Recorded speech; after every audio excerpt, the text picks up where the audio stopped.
இன்னைக்கு நாம ஆழமா பார்க்க போற குறிப்புகள்ல இருக்கு. ஆமா, இது வெறும் கதை இல்ல. ஒருத்தரோட நிதி சார்ந்த சிந்தனைய, அந்த மைண்ட் செட்டை மாத்துறதுக்கான ஒரு பாடம். கரெக்ட். அதுவும் ஒரு கிளாஸ் ரூம்ல உட்கார்ந்து கத்துக்கிற பாடம் இல்ல. இது அனுபவம், ஏமாற்றம், கோவம் எல்லாத்தையும் வச்சு சொல்லி தரப்படுற ஒரு பாடம். சொல்லப்போனா முதல் பாடமே ஒரு பெரிய சவாலோட தான் ஆரம்பிக்குது. சரி, அப்போ கதைக்குள்ள போலாம். ராபர்ட்னு ஒரு சின்ன பையன். அவனோட நண்பன் மைக்கோட பணக்கார அப்பா கிட்ட போறான். பணம் சம்பாதிக்கிறது எப்படின்னு கேக்குறதுக்கு இல்லையா? ஆமா.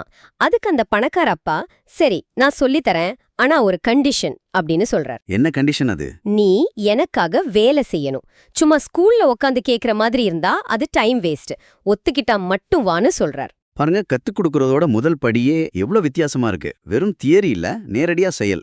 ஆமா, take it or leave it மாதிரி. கரெக்ட்.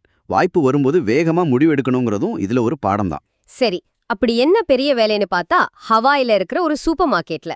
ஓகே. அங்க இருக்கிற தகர டப்பாக்கள் மேல இருக்கிற தூசிய தட்டி அதை திரும்பவும் அழகா அடுக்கணும். சலிப்பான வேலை மாதிரி தெரியுதே. ரொம்பவே. ஒவ்வொரு சனிக்கிழமையும் 3 மணி நேரம். சம்பளம் எவ்வளவு தெரியுமா?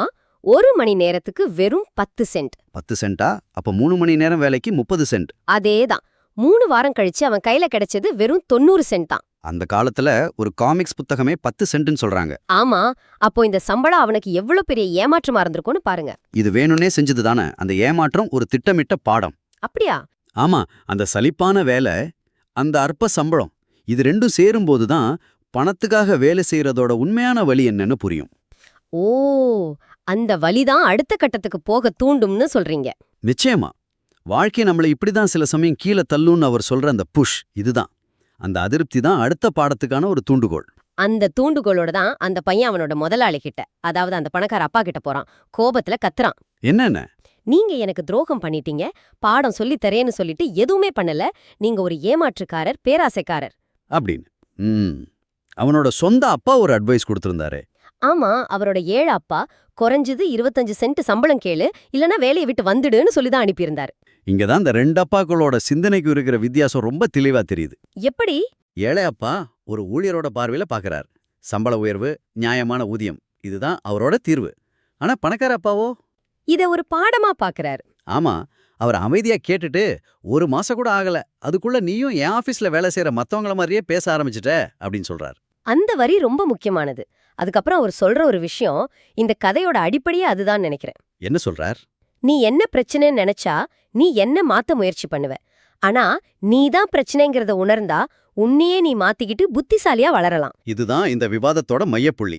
ஆமா, மத்தவங்கள மாத்துறதை விட உன்னை மாத்திக்கிறது தான் சுலபம். கரெக்ட். நம்ம நிதி பிரச்சனைக்கு காரணம் நம்ம முதலாளி, நம்ம வேலை, அரசாங்கம்னு வெளியில காரணம் தேடிட்டே இருந்தா தீர்வு கிடைக்காது. நம்மகிட்ட என்ன அறிவு இல்ல, நம்ம பார்வையில என்ன தவறுன்னு யோசிக்க ஆரம்பிக்கும் போதுதான் உண்மையான வளர்ச்சி தொடங்குது. சரி, அந்த பையன் கோபமா கத்துனதுக்கு அப்புறம் பணக்கார அப்பா அவனை சமாதானப்படுத்தினாரா, இல்ல உண்மையான பாடத்தை ஆரம்பிச்சாரா? அங்கதான் முக்கியமான திருப்புமே. அவர் சிரிச்சுக்கிட்டே, நல்லது, இப்போதான் நீ கத்துக்க தயாரா இருக்க அப்படின்னு சொல்லி முதல் பாடத்தை ஆரம்பிக்கிறாரு. அப்போ என்னதான் அந்த முதல் பாடம்? ஒரே வரிதான், ஆனா ரொம்ப ஆழமானது.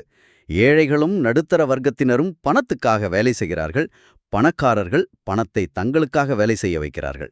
ஓ, இந்த ஒரு வரிய புரிய வைக்கிறதுக்கு தான் இவ்ளோ விஷயங்களும் நடந்திருக்கு. ஆமா. அப்புறம் ஒரு குண்டை தூக்கி போடுறாரு. சரி, இனிமே நீ சனிக்கிழமை வந்து வேலை செய்யணும், ஆனா சம்பளம் கிடையாது என்கிறார். என்னது, சம்பளமே இல்லாம வேலையா? இது என்ன மாதிரியான பாடம்? இது சுரண்டல் மாதிரி இல்லையா? அதுதான் அந்த உளவியல். பணத்துக்காக வேலை செய்யற அந்த மனநிலையிலிருந்து அவனை முழுசா வெளியே கொண்டு வரணும். சம்பளம் இல்லன்னும் போதுதான் வேற என்ன வழிகள் இருக்குன்னு மூளை யோசிக்க ஆரம்பிக்கும். கரெக்டா சொன்னீங்க. அந்த சம்பளத்தை நம்பி இருக்கும் மனநிலையை உடைக்கிறது தான் நோக்கம். அவர் அந்த பசங்க தலையில செல்லமா தட்டி, உங்க காதுகளுக்கு நடுவுல ஒன்னு இருக்கே, அதை பயன்படுத்துங்க அப்படின்னு சொல்லுவார். அதாவது இனிமே மூளைய பயன்படுத்தி ஒரு வழியை கண்டுபிடிங்கன்னு சொல்றாரு. அதேதான். அப்புறம் என்னாச்சு? அந்த பசங்க சம்பளம் இல்லாம வேலை செஞ்சாங்களா? ஆமா, 3 வாரத்துக்கு சம்பளமே இல்லாம அதே வேலையை செய்யறாங்க. இப்ப பணக்கார அப்பா அடுத்த கட்டத்துக்கு போறாரு. என்ன பண்றாரு? அவர் அந்த பசங்களுக்கு ஒரு ஆசை காட்டுறார். உங்களுக்கு 1 மணி நேரத்துக்கு 25 சென்ட் தரேன் அப்படிங்கிறார். பசங்க அமைதியா இருக்காங்க. சரி, $1 தரேன், அப்பவும் அமைதி. $2, அப்பவும் ஒன்னும் சொல்ல. கடைசியா சரி 1 மணி நேரத்துக்கு $5 தரேன்னு சொல்றாரு. $5? 1956ல அது மிகப்பெரிய தொகையாச்சே. ஆமா, அந்த பசங்களோட இதயம் படபடன்னு அடிக்குது. ஆனா அவங்க அந்த பேராசையை கட்டுப்படுத்திக்கிட்டு வேண்டான்னு சொல்றாங்க. இது நம்பவே முடியலையே. 9 வயசு பசங்க அவ்ளோ பெரிய பணத்தை வேண்டான்னு சொல்றாங்களா? இதுதான் மிக முக்கியமான பாடம். மனிதர்களை இயக்குற 2 முக்கியமான உணர்ச்சிகளை பத்தி இங்க தான் அவர் விளக்குறார். பயம் மற்றும் பேராசை. Fear and greed. ஆமா, முதல்ல பணம் இல்லாம போயிடுவோங்கிற பயம்தான் நம்மள ஒரு வேலைக்கு போக வைக்குது. காலையில எழுந்து பிடிக்காத வேலைக்கு போறதுக்கு காரணம் அந்த பயம்தான். சரி, பயம் வேலைக்கு போக வைக்குது, பேராசை என்ன பண்ணுது? சம்பளம் கைக்கு வந்ததும் அதை வச்சு ஒரு புது ஃபோன் வாங்கலாம், கார் வாங்கலாம்னு வர்ற விருப்பம் அல்லது பேராசை தான் நம்மள செலவு செய்ய வைக்குது. அப்புறம் திரும்பவும் மாச கடைசியில பணம் இல்லாம போகுது, திரும்பவும் பயம் வருது. ஆமா, இந்த பயம் பேராசை பயங்கிற சுழற்சி தான் அவர் சொல்ற எலிப்புரி, ராட் ரேஸ். காலையில எந்திரிக்கிறது, வேலைக்கு போறது, பில் கட்டுறது, திரும்ப எந்திரிக்கிறது. இந்த ஓட்டப்பந்தயத்துல பலரோட வாழ்க்கை முடிஞ்சிடுது. இந்த எலி பொறிங்கிற யோசனை ரொம்ப சக்தி வாய்ந்தது. ஆனா இதுல இருந்து தப்பிக்கிறது எப்படி? எல்லோராலையும் வேலையை விட்டுட்டு தொழில் தொடங்க முடியாதே. ரொம்ப சரியான கேள்வி. அவர் உணர்ச்சிகளே இருக்கக்கூடாதுன்னு சொல்லல, அந்த உணர்ச்சிகள் நம்மள ஆளக்கூடாதுன்னு தான் சொல்றார். அதுக்கு என்ன அர்த்தம்? பெரும்பாலான மக்கள் அவங்க உணர்ச்சிகளுக்கு ரியாக்ட் பண்றாங்க, ஆனா சிந்திக்கிறது இல்ல. பணம் இல்லேன்னு பயம் வந்த உடனே வேகமா ஒரு வேலையை தேடுறாங்க. ஆனா ஒருவேளை இந்த பயத்துக்கு நிரந்தரமான தீர்வான்னு அவங்க சிந்திக்கிறது இல்ல. உண்மைதான். ஒரு வேலைங்கிறது அந்த மாசத்துக்கான செலவுகளுக்கு ஒரு தற்காலிகமான தீர்வுதான். மிகச்சரியா சொன்னீங்க. அது ஒரு குறுகிய கால தீர்வு. ஆனா நாம அதை நீண்ட கால தீர்வா நினைச்சுக்கிறோம். இங்கதான் ஃபைனான்சியல் இன்டெலிஜென்ஸ் தேவைப்படுது. அப்போ பயம் வரும்போது உடனே ஒரு முடிவெடுக்காம யோசிக்கணும்னு சொல்றீங்க. ஆமா. சரி, இந்த பயத்தை போக்க இன்னும் கடுமையா உழைச்சு சம்பள உயர்வு வாங்குறது மட்டும்தான் வழியா, இல்ல பணம் எப்படி வேலை செய்யுதுன்னு கத்துக்கலாமான்னு யோசிக்கணும். நம்ம சிந்தனை தான் நம்ம எஜமானா இருக்கணும், உணர்ச்சிகள் இல்ல. இந்த பயத்துக்கும் பேராசைக்கும் மூல காரணம் பணம் பற்றிய அறியாமைன்னு அவர் சொல்றார். அதுக்கு ஒரு நல்ல உதாரணமும் கொடுத்திருக்காங்க. அந்த கழுத உதாரணம் தானே? ஆமா, ஒரு கழுதைக்கு முன்னாடி ஒரு கேரட்டை தொங்க விட்டுக்கிட்டே போனா அது அதை பிடிக்கிறதுக்காக முன்னாடி போயிட்டே இருக்கும். அந்த மாதிரி தான் இதுவும் சொல்றார். அருமையான உருவகம். அந்த கேரட் தான் சம்பள உயர்வு, போனஸ், பாதுகாப்பான வேலைங்கிற வாக்குறுதி. மக்கள் அந்த கேரட்டை பின்தொடர்ந்து ஓடிட்டே இருக்காங்க. ஆனா அந்த ஓட்டம் அவங்கள எங்க கொண்டு போய் சேர்க்குதுன்னு அவங்க யோசிக்கிறதே இல்ல. இந்த அறியாமையிலிருந்து விடுபட தொடர்ந்து கத்துக்கிட்டே இருக்கணும். ஆனா பள்ளி கல்லூரிகள்ல பணம் பத்தி ஜியாதா சொல்லி கொடுக்கறது இல்லையே. அதுதான் பிரச்சனை. அதனால என்ன ஆகுதுன்னா, ஒரு டாக்டர், ஒரு இன்ஜினியர் அவங்க தொழில்ல சிறப்பா இருக்கலாம், ஆனா பண விஷயத்துல அவங்க அந்த எலிப்பொறியில தான் சிக்கியிருக்காங்க. அதிகமா சம்பாதிக்கிறவங்களுக்கு இந்த பொறி இன்னும் வலுதா இருக்குமோ? கண்டிப்பா. அதிக சம்பளம், அதிக செலவு, பெரிய கடன், அவங்களோட பயமும் அதிகமா இருக்கும்.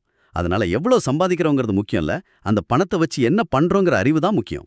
அப்போ இந்த கதையிலிருந்து நாம் எடுத்துக்க வேண்டிய முக்கியமான விஷயம், பணம் சம்பாதிக்கிறதுனா ஒரு வேலைக்கு போய் சம்பளம் வாங்குறது மட்டும் இல்ல, அது ஒரு சிந்தனை முறை. ஆமா, நம்ம பயமும் பேராசையும் தான் நம்ம நிதி முடிவுகளை எடுக்குதா இல்ல நம்ம அறிவெடுக்குதான்னு நம்மள நாமளே கேட்டுக்கணும். பணக்காரர் ஆகிறது கூட முழுமையான தீர்வு கிடையாதுன்னு சொல்றீங்க. அது ஏன்? என்ன, பணக்காரங்களுக்கு பணத்தை இழந்துடுவோங்கிற பயம் இன்னும் அதிகமா இருக்கும். உண்மையான தீர்வு பணத்தோட அதிகாரத்தை நம்ம கையில எடுக்கிறது தான். பணத்தை நமக்காக வேலை செய்ய வைக்கிறது. ஆமா, நம்ம உணர்ச்சிகளை புரிஞ்சுக்கிட்டு நம்ம சிந்தனையை பயன்படுத்தி அதுக்கான வழிகளை தேடணும். இது ஒரே நாள்ல நடக்கிற விஷயம் இல்ல, இது ஒரு வாழ்நாள் பயணம். இந்த விவாதம் உண்மையிலே சிந்திக்க வைக்குது. சரி, உங்களுக்காக ஒரு கேள்வி. இந்த குறிப்புகள்ல கடைசியா ஒரு உதாரணம் கொடுத்திருக்காங்க. ஒரு டாக்டர் தன் குடும்பத்தோட நிதி தேவைகளுக்காகவும் பயத்தினாலும் தன்னோட மருத்துவ கட்டணத்தை உயர்த்துறாரு. அதனால சமூகத்துல இருக்கிற எல்லாருக்கும் சுகாதார செலவு அதிகரிக்குது. ஆமா, இதுல இருந்து உங்களுக்கான சிந்தனை இதுதான். நீங்க உங்க சொந்த நிதி பயம் அல்லது விருப்பத்தின் அடிப்படையில ஒரு முடிவை எடுக்கும்போது அது உங்களை சுற்றியுள்ள சமூகம் அல்லது பொருளாதாரத்துல நீங்க அறியாமலேயே என்ன மாதிரியான ஒரு சங்கிலி தொடர் விளைவுகளை ஏற்படுத்தக்கூடும் யோசித்து பாருங்க.